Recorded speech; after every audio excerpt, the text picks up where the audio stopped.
Hello everyone, good morning all of you.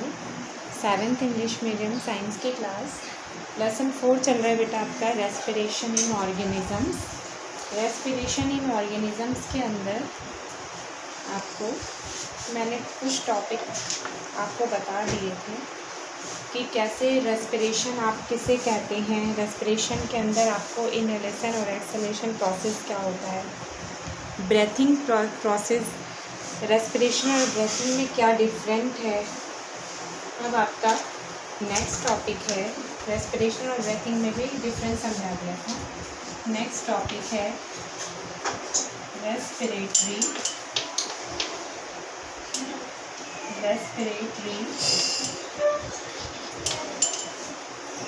System in animal.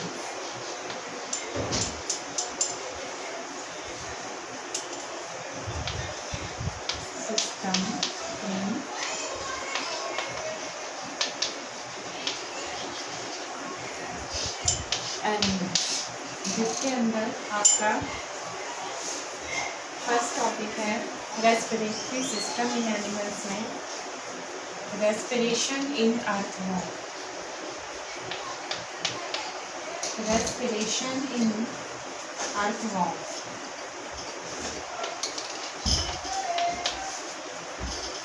Respiration in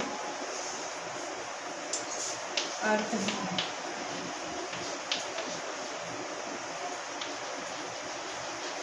earthworm में कैसा respiration होता है,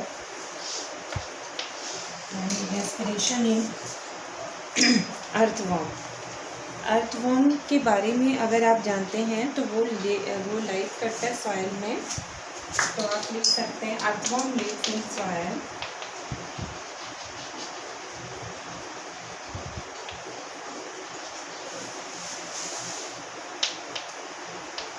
Live in the soil. They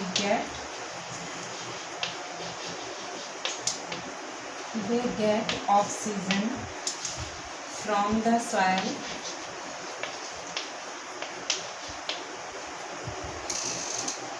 इसमें आपको ये भी चीज़ जाननी है कि ऑक्सीजन जो होता है वो एटमॉस्फेयर से, यानी फुल अर्थवॉर्म जो है fulfil it oxygen demands by breathing through the moist skin. वो अर्थवॉर्म जो है अपने स्किन से जब उसको डिमांड होती है ब्रेथिंग की या रेस्पिरेशन प्रोसेस की, तो अपने आप वो करता रहता है। इसमें आप ऐसे भी लिख सकते हैं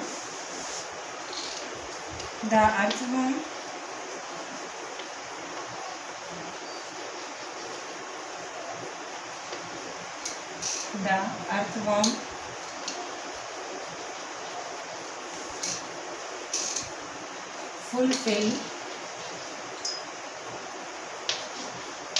fulfills its oxygen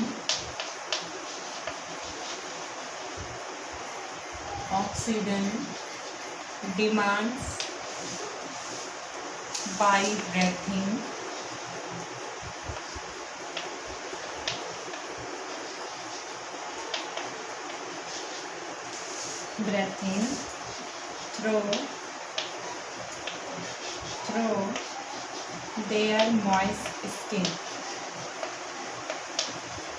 through their moist skin.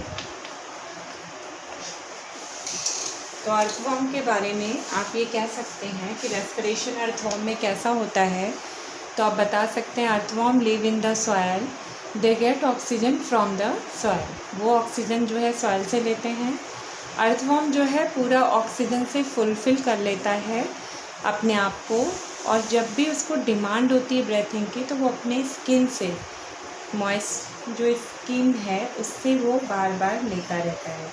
उसकी स्किन ही गैसियस एक्सचेंज का भी काम करती है, और जो स्किन होती है वो ब्लड वेजल्स का एक तरीके से नेटवर्क भी क्लियर करती है। तो आप इसके अंदर एक लाइन और ऐड कर सकते हैं, द ब्लड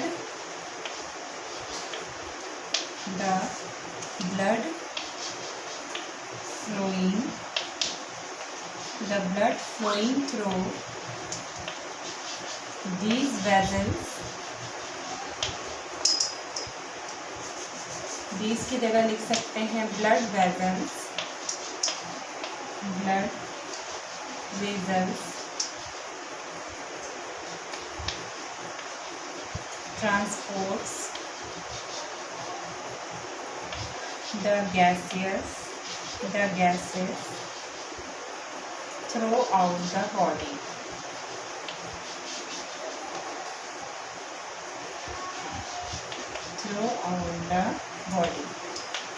तो ये अर्थवॉर्म का आपका रेस्पिरेशन प्रोसेस के अंदर आप शॉर्ट नोट ये लिख सकते हैं कि उसके अंदर जो गैसेस एक्सचेंज भी होता है वो भी आपका स्किन ही करता है, और जो स्किन है वो एक तरीके से ब्लड वेजल्स का ही कोई नेटवर्क होता है। And the blood flowing through blood vessels, इन्हीं ब्लड वेजल्स में ब्लड फ्लो करता रहता है and transport the gases throughout the body, और ट्रांसपोर्ट भी होता रहता है, वो इन्हीं स्किन से वो बॉडी से ट्रांसपोर्ट भी होता रहता है। तो इस तरीके से ये रेस्पिरेशन इन अर्थवॉर्म कंप्लीट हुआ। ये आप नोट डाउन कर लीजिएगा 7th class. And the next animal, respiration in cockroaches. Next point, respiration in cockroaches.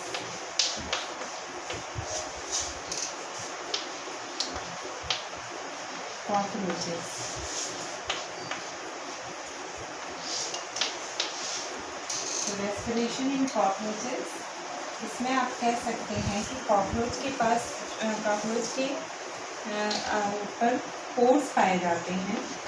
तो आप लिख सकते हैं it have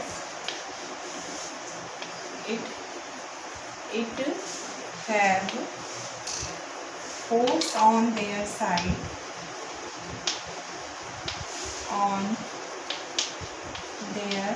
sides and called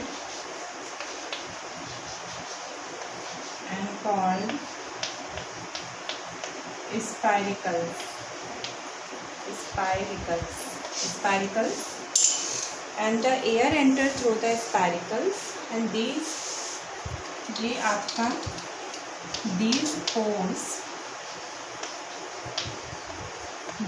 pores are connected to a network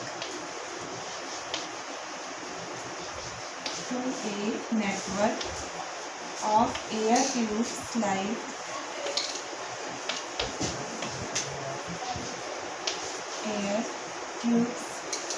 called trachea,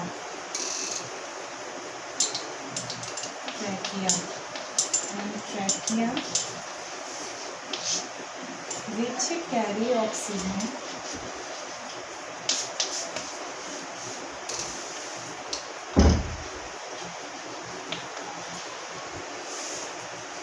carries the oxygen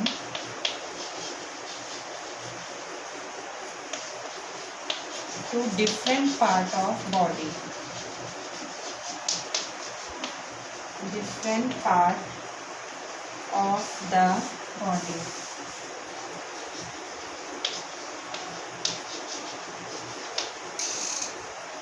यानी इसमें आप कह सकते हैं रेस्पिरेशन कॉकरोचेस में कैसा होता है। तो आप बता सकते हैं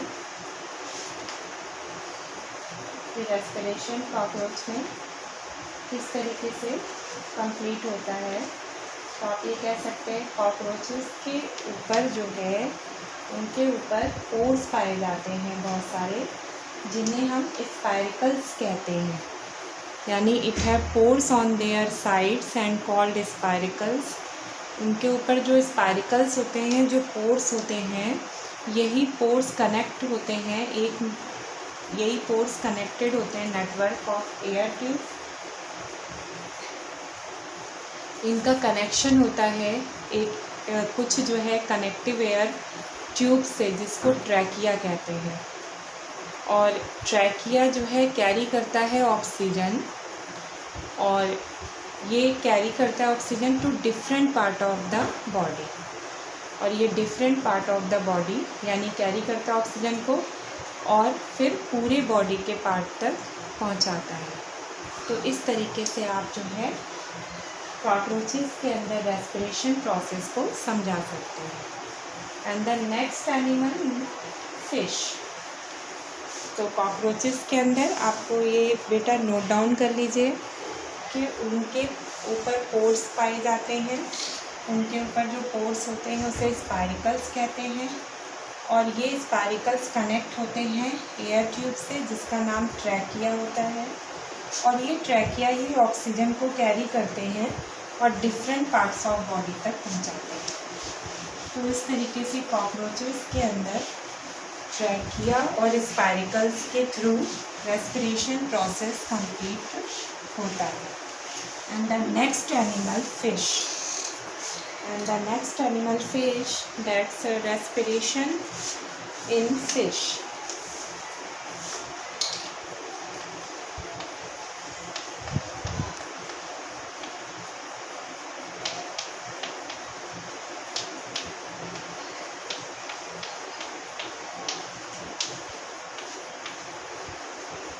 Respiration in fish. आप फिश में ऐसे लिख सकते हैं, fish live in water,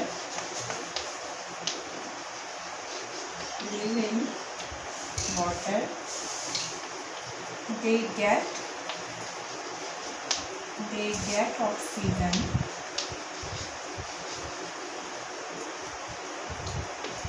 which is dissolved in water,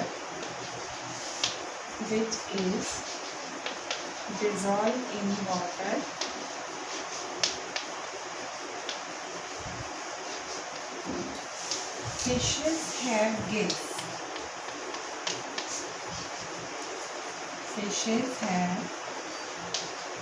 gills. Gills होते हैं on its mouth, on either sides of mouth. Sides of its mouth.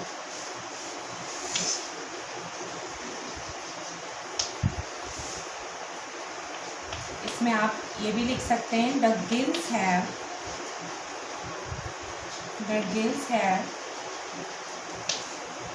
a rich supply of a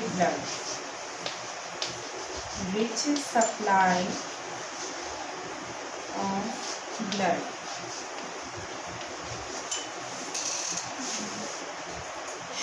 And the water containing dissolved oxygen is supply of blood, and oxygen is absorbed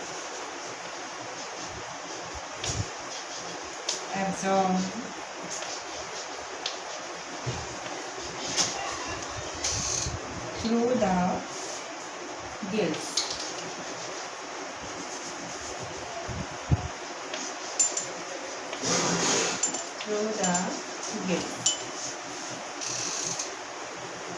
यानी आप अगर देखिए respiration fish में कैसा होता है, तो आप देखिए रेस्पिरेशन इन फिश में fish live in water, they get oxygen, वो ऑक्सीजन लेते हैं which is dissolve in water, जो पानी के अंदर डिज़ोल्व होती है। Fishes have gills on either side of its mouth, fishes के मुंह के पास जो है गिल्स होते हैं, एक स्ट्रक्चर होता है उनके अंदर जो पाया जाता है जिसे हम गिल्स कहते हैं।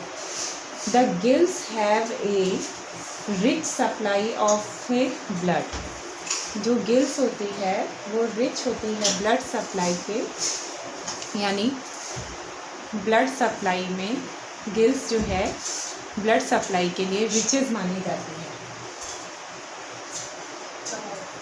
And oxygen is absorb through the gills, और ऑक्सीजन इन्हीं गिल्स से ही एब्जॉर्ब की जाती है। तो इस तरीके से बच्चों आपने इन एनिमल्स के अंदर आपने रेस्पिरेशन प्रोसेस देखा। बाकी अभी और भी है डिस्कशन के पॉइंट जो आपके नेक्स्ट वीडियो में सेंड करेंगे। Okay, bye.